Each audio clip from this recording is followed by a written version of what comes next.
गुरुर्ब्रह्मा गुरुर्विष्णु गुरुर्देवो महेश्वरा गुरुर्साक्षात् परब्रह्म तस्मै श्री गुरवे नमः।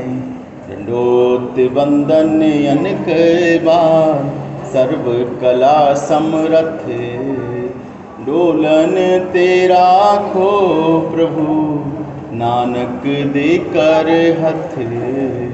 सब संतन को बंदगी और कोटि कोट प्रणाम। कीट न जाने भृंग को गुर कर ले आप समान। गुर कर आप समान।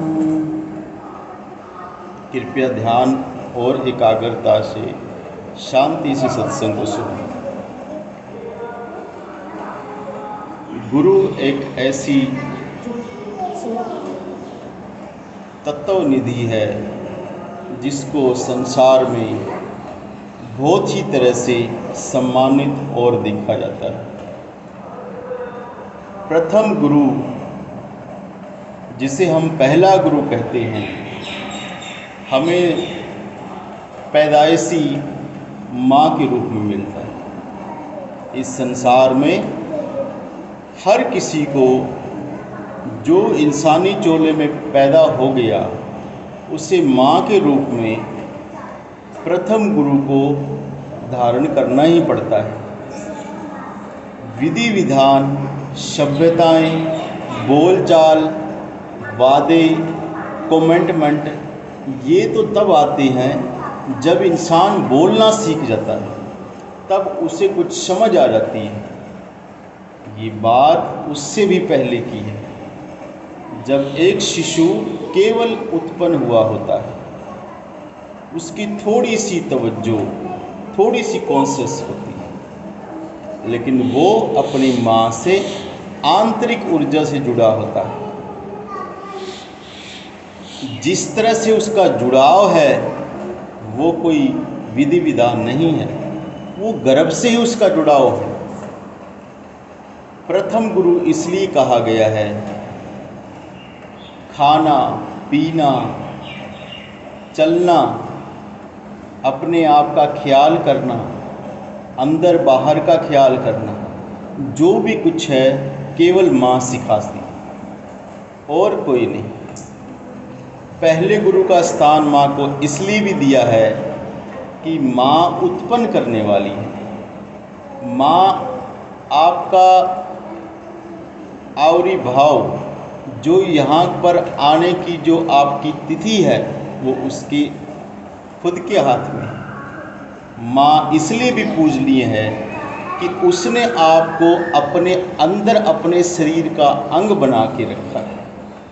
माँ प्रथम गुरु इसलिए भी है क्योंकि जहाँ उसने आपको शिक्षा दी है वहाँ कोई पहुँच ही नहीं सकता। माँ प्रथम गुरु इसलिए भी है कि वो गर्भ से ही आपको ज्ञान देना शुरू कर देती है, चाहे अनचाहे, प्रत्यक्ष अप्रत्यक्ष रूप से। उसके जो भी भाव, जो भी क्रियाकलाप होते हैं, सब हमारे पर, सब शिशु पर पड़ते हैं, चाहे माँ चाहे चाहे नहीं। अभी कुछ वक्त बीता है, पूर्व काल की लगभग सभी माताएं इस बात से अनभिज्ञ नहीं थी। सबको ये पता था कि जो कुछ भी हम आचरण करेंगे, जैसा खाएंगे, जैसा पिएंगे, जैसा बोलेंगे, जैसा रहेंगे, उसका पूरा का पूरा असर, इफ़ेक्ट हमारे बच्चे पर पड़ेगा। प्रथम गुरु के नाते उसका ये फ़र्ज है, माँ का ये फ़र्ज है कि वो अपने विचारों को शुद्ध रखे, अपने आचार व्यवहार को शुद्ध रखे। 1 महीने का बच्चा जब ग्रहण हो गया तो उसे चाहिए कि वो सात्विक भावना में आ जाए। उसे अपने घर के गृहस्थ जीवन को दूर कर देना चाहिए, उससे थोड़ी दूरी बना लेनी चाहिए। घर में रहते हुए उसे धार्मिक जीवन का जी, पूरी तरह से आध्यात्मिकता और अच्छे विचारों से ओतप्रोत हो जाना चाहिए। माता को एक और बात ये देखनी चाहिए, अगर मैंने थोड़ा सा भी गलत विचार, गलत आचरण किया तो उसका असर बच्चे पर पड़ेगा और वो हमें बाद में भोगना पड़ेगा। कौन कहता है इस संसार को राजनेताओं ने बनाया है और चलाया है? कौन कहता है कि कोई और शक्ति चलाती है? पूरे संसार को एक ही शक्ति चलाती है। एक ही शक्ति पूरे संसार को बदलने की समर्थ रखती है और वो है माँ। एक माँ चाहे तो वो ऐसा पुत्र पैदा कर सकती है जो मिसाल ना हो जिसकी। एक माँ चाहे तो ऐसा शूरमा पैदा कर सकती है जो पूरे दुनिया में नाम रोशन कर दे। एक माँ चाहे तो ऐसा संत पैदा कर सकती है कि जिसे मृत्यु क्या, जमदूतों का भय ना हो। एक माँ पूरे संसार का क्रिएटर है, पूरे संसार को एक माँ ही बनाती है। इसलिए न दोष राजनेताओं का है, न दोष किसी और का है। एक बात हम कह के रहेंगे और आपको माननी पड़ेगी, इस संसार को बिगाड़ने का पूरा दोष माँ का है। इस संसार में जो भी कुछ हो रहा है माँ के हाथ से हो रहा है। संस्कार मिले जैसे भी माँ से मिले। दुर्योधन जब अपनी माँ के पेट में था तो उसकी माँ गांधारी अपने पीहर कंधार में गई हुई थी। उसके भाई ने ऐसी उस वक्त वहाँ घटनाएं हुए जिसकी कोई हद नहीं। उसका संगी कौन था? उसका भाई। वो साथ ही उसके आया और उसने क्या किया? ऐसे उसके अंदर न रिश्तेदारी देखी, न ये देखा ये मेरी बहन का बच्चा है। ऐसे अवगुण भर दिए कि नाश हो गया सारा का सारा। इसकी शुरुआत कहाँ से हुई? गांधारी से हुई। जब गांधारी गर्भ में अपने बच्चे को लिए थी और कंधार में निवास करती थी तो उस वक्त ऐसी घटनाएं हुई, युद्ध हुए, षड्यंत्र रचे गए और इस तरह से ये काम हुआ।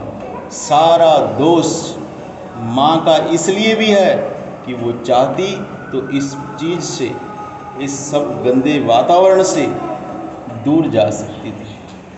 आज की बहनों माताओं को थोड़ा सा भी ज्ञान नहीं है कि जो हम आचरण अपने गर्भ में लिए हुए बच्चे को लेकर करते हैं उसका फल हमको बाद में भोगना पड़ेगा। कैसी आजकल खबरें और कैसे न्यूज आती है। सारा दोष माँओं का है। एक बात और भी है, अगर माँ चाहे तो ऐसी धरती को स्वर्ग बना सकती है जिसकी कोई हद नहीं। अगर वो निश्चय कर ले कि मैं ऐसा पुत्र पैदा करूंगी जो इस संसार पे या राज करेगा या इस संसार के दीन दुखियों की मदद करेगा और या इस संसार में फंसे हुए जीवों का उद्धार करेगा, या तो जननी भक्त जने या दाता यीशु। कबीर कहते हैं, ऐ माओ या तो भक्त पैदा करो या दानी पैदा करो जो बड़े ओहदे का हो। दान भी वो कर सकता है जिसका दिल बड़ा हो, जिसके दिल में बहुत बड़ी जगह हो। धनवान दान नहीं कर सकता। ये न समझना कि सब धनवान दान कर सकते हैं, नहीं। थोड़ा सा पैसा लोगों से नहीं छूटता है और देंगे तो 1000 बातें परमात्मा से मांग लेंगे, 1000 मांगे रखेंगे। तो दानी पैदा करें और या शूरमा जो जगत के लिए, देश के लिए, कुल के लिए और सभ्यता को बचाने के लिए, धर्म को बचाने के लिए कुर्बान हो जाए। तो इसलिए जो है इस संसार में सब माँओं के हाथ में है। तो प्रथम गुरु माँ है, और माँ जो इसलिए गुरु की वो गर्भ से ही ज्ञान देना शुरू कर देती है। न वहाँ आचार की जरूरत है, न विचार की, न वहाँ किसी दीक्षा की जरूरत है, न वहाँ किसी परिपाटी की, न वहाँ पर किसी आदान प्रदान की जरूरत है। केवल वहाँ सिर्फ और सिर्फ अच्छे भाव की जरूरत है। जिस भावना से हम चाहेंगे उस भावना से उस पर संस्कार पड़ेंगे। ये समस्त जगत की माताओं से, जगत के क्रिएटर से और प्रथम गुरु से हाथ जोड़कर ये विनती है कि अच्छे विचार रखो, ताकि आपको आगे दुख न पाना पड़े, आपकी संतानें आपके सामने न हो, आपका कहना माने और आपसे प्रेम से बात करें। बहुत बहुत धन्यवाद। सत सत।